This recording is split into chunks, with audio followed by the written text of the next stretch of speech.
Hello friends, welcome back to another video tutorial. और आज के इस वीडियो के अंदर हम बात करने वाले हैं सिनेप्टोनॉर्मल कॉम्प्लेक्स के बारे में।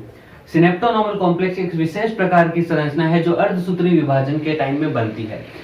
मोस्टली अगर देखा जाए तो जो अर्धसूत्री विभाजन है उसमें प्रोफेज फर्स्ट के अंदर 5 सब स्टेजेस पाए जाते हैं: लैक्टोटीन, जाइगोटीन, पैकाइटिन, डिप्लोटीन एंड डाइकाइनेसिस। इसे आप ट्रिक के सहायता से भी याद रख सकते हो। एक इजी ट्रिक बताता हूं मैं आपको जिसकी सहायता से इस प्रोफेज फर्स्ट की 5 सब स्टेज को आप इजीली याद रख सकते हो। ट्रिक क्या है? ले जाएंगे पापा दिल्ली दिखाने, ले जाएंगे पापा दिल्ली दिखाने। तो यहाँ पे आपको ध्यान में रखना है, ले जाएंगे पापा दिल्ली दिखाने। तो इस तरह से आप याद रख सकते हो। ले लैक्टोटीन, जाएंगे, जाइगोटीन, पापा, पैकाइटिन, दिल्ली, डिप्लोटीन, दिखाने, डाइकाइनेसिस। तो ये जो 5 सब स्टेज होते हैं प्रोफेज फर्स्ट की, यहाँ पे जब क्रॉसिंग ओवर की क्रिया होती है तो क्रॉसिंग ओवर की क्रिया होने से पहले एक विशेष प्रकार की संरचना बनती है, एक विशेष प्रकार का कॉम्प्लेक्स बनता है जिसे सिनेप्टोनॉर्मल कॉम्प्लेक्स कहा जाता है। अब बात करते हैं अल्ट्रा स्ट्रक्चर ऑफ सिनेप्सिस या फिर सिनेप्टोनॉर्मल कॉम्प्लेक्स के बारे में। अब आपको ध्यान में रखना है कि जो सिनेप्सिस की क्रिया होती है, सिनेप्सिस की क्रिया एक तरह से पेयरिंग की प्रोसेस है, जहां पे होमोलोगस क्रोमोसोम के अंदर पेयरिंग की प्रोसेस होती है जिससे बाइवलेंट एंड टेट्रावलेंट का निर्माण होता है। उसी टाइम में सिनेप्टोनॉर्मल कॉम्प्लेक्स का निर्माण होता है।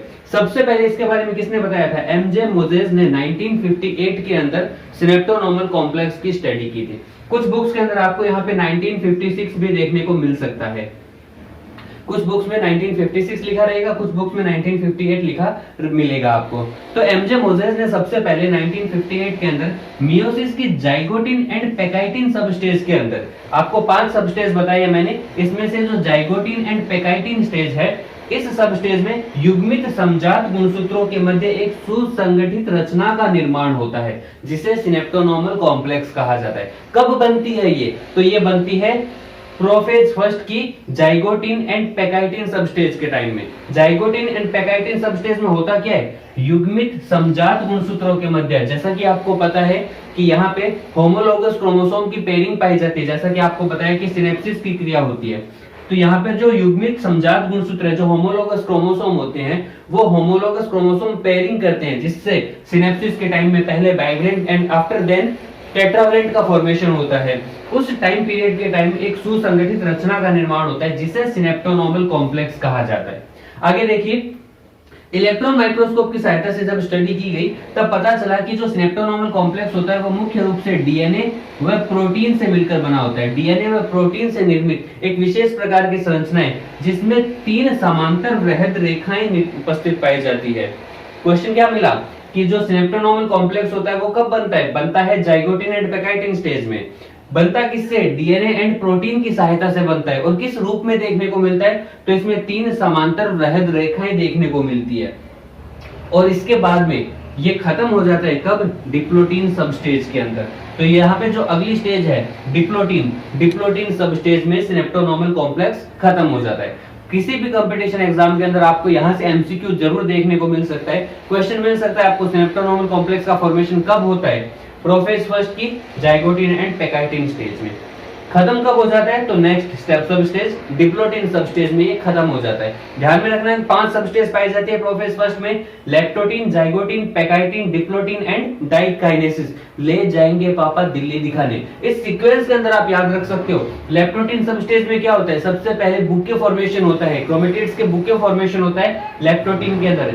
जाइगोटीन सब स्टेज के अंदर बाइवलेंट टेट्रावलेंट का फॉर्मेशन होना स्टार्ट हो जाता है। पैकाइटिन सब स्टेज के अंदर यहाँ पे सिनेप्टोनॉर्मल कॉम्प्लेक्स का फॉर्मेशन होता है। एंड आफ्टर दैट डिप्लोटीन सब स्टेज के अंदर यहाँ पे जो सिनेप्टोनॉर्मल कॉम्प्लेक्स का निर्माण हुआ था वो नष्ट हो जाता है। और सिनेप्टोनॉर्मल कॉम्प्लेक्स के बनने के कारण ही क्रॉसिंग ओवर की क्रिया देखने को मिलती है। और इसके बाद जब बात करेंगे डाइकाइनेसिस की, तो डाइकाइनेसिस के अंदर टर्मिनलाइजेशन की क्रिया होती है जिससे जो काइस्मेटा का फॉर्मेशन होता है वो काइस्मेटा नष्ट होने लगता है और क्रॉसिंग ओवर कंप्लीट हो चुकी होती है।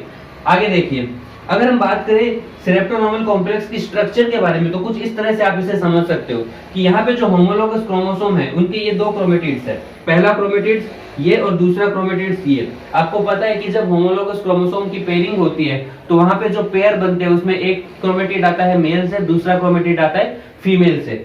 तो यहाँ पे ये जो 2 क्रोमेटिड है, इन क्रोमेटिड्स लूप के मध्य 3 वृहद रेखाओं के रूप में आपको सिनेप्टोनोमल कॉम्प्लेक्स देखने को मिलता है। और ये किसका बना होता है? ये बने होते हैं डीएनए एंड प्रोटीन के बने होते हैं। यहाँ पर जो सेंट्रल एलिमेंट है, जो मध्य में रेखा पाई जाती है, इसे कहा जाता है सेंट्रल एलिमेंट। और इस सेंट्रल एलिमेंट के दोनों छोर की ओर, दोनों पार्श्व सिरों की ओर जो रेखा उपस्थित पाई जाती है, इसे कहा जाता है लेटरल एलिमेंट। यहाँ पे अगर हम बात करें इस कंप्लीट सिनेप्टोनोमल कॉम्प्लेक्स की, तो इसका जो अमाप होता है वो होता है 160 से 240 एनएम। इसमें से अगर हम लेटरल एलिमेंट की बात करें तो वो होती है 30 से 65 एनएम मोटाई की। और इसके बाद में अगर हम सेंट्रल एलिमेंट की बात करें तो वो होती है 12 से 50 एनएम मोटाई की। इसके साथ साथ जो लेटरल एलिमेंट एंड क्रोमेटिड्स है, इन दोनों के बीच में एक फ्री स्पेस उपस्थित पाया जाता है, जिसे कहा जाता है सेंट्रल स्पेस। और ये जो सेंट्रल स्पेस या फिर फ्री कैविटी है, इस फ्री कैविटी की जो चौड़ाई होती है वो होती है लगभग 65 से 120 एनएम तक की। यहाँ पे जो सेंट्रल एलिमेंट है, वो सेंट्रल एलिमेंट अपने दोनों ओर उपस्थित लेटरल एलिमेंट से एक तंतुनुमा संरचना के द्वारा जुड़ा रहता है। और ये जो तंतुनुमा संरचना बनी है, इन तंतुनुमा संरचना को कहा जाता है ट्रांसवर्स फाइबर। तो आप यूं समझ सकते हो कि जो सेंट्रल एलिमेंट है, ये सेंट्रल एलिमेंट ट्रांसवर्स फाइबर्स की सहायता से अपने दोनों और लेटरल एलिमेंट से जुड़ी रहती है। और जो लेटरल एलिमेंट्स है वो फ्री स्पेस या फिर सेंट्रल स्पेस के द्वारा क्रोमेटिड लूप से कनेक्टेड रहता है। तो ये जो संरचना देखने को मिली है, इसे कहा जाता है सिनेप्टोनोमल कॉम्प्लेक्स। अगर हम बात करें फंक्शन ऑफ सिनेप्टोनोमल कॉम्प्लेक्स के बारे में, तो इसके मुख्य क्या है? सबसे पहला कार्य क्रॉसिंग ओवर में हेल्प करता है। सिनेप्टोनोमल कॉम्प्लेक्स का होना काफी आवश्यक है, तभी क्रॉसिंग ओवर की क्रिया संपन्न हो सकती है। काइजमेटा का निर्माण व क्रॉसिंग ओवर होने से पहले सिनेप्सिस का होना आवश्यक है। जैसा कि आपको बताया गया कि सिनेप्सिस, आप सिंपल लैंग्वेज में समझ सकते हो, सिनेप्सिस का मतलब पेयरिंग है। यहाँ पे क्रोमोसोम की पेयरिंग होना अति आवश्यक है। सिनेप्सिस की क्रिया होगी, पेयरिंग की प्रोसेस होगी, तभी वहां पे काइजमेटा का फॉर्मेशन होगा। काइजमेटा क्या है? जो दो गुणसूत्रों के बीच एक्स नुमा संरचना बनती है, दो नॉन सिस्टर क्रोमेटिड्स के मध्य जो एक्स नुमा संरचना बनती है, उसे कहा जाता है काइजमेटा। एंड काइजमेटा का निर्माण होना ही क्रॉसिंग ओवर के लिए और सिनेप्सिस का अति आवश्यक है। अगर यहाँ पे सिनेप्सिस नहीं होगी तो काइजमेटा का फॉर्मेशन नहीं होगा, और अगर काइजमेटा का फॉर्मेशन नहीं होगा तो क्रॉसिंग ओवर की क्रिया भी नहीं होगी।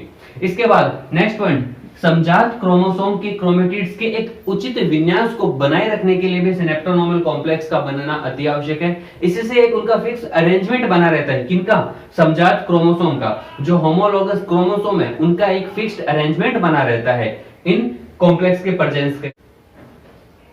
और इसके साथ साथ आप ये भी समझ सकते हो कि समजात क्रोमोसोम के उचित विन्यास के लिए भी, यहाँ पे क्रोमेटिड्स के विन्यास के साथ साथ क्रोमोसोम के फिक्स्ड अरेंजमेंट को बनाए रखने के लिए भी सिनेप्टोनोमल कॉम्प्लेक्स उपस्थित पाया जाना अति आवश्यक है। तो इस वीडियो के अंदर हमने बात की सिनेप्टोनोमल कॉम्प्लेक्स के बारे में। अगर आपको ये वीडियो पसंद आया तो वीडियो को लाइक करें, चैनल पे पहली बार है तो चैनल को सब्सक्राइब करें और ज्यादा से ज्यादा शेयर करें। धन्यवाद।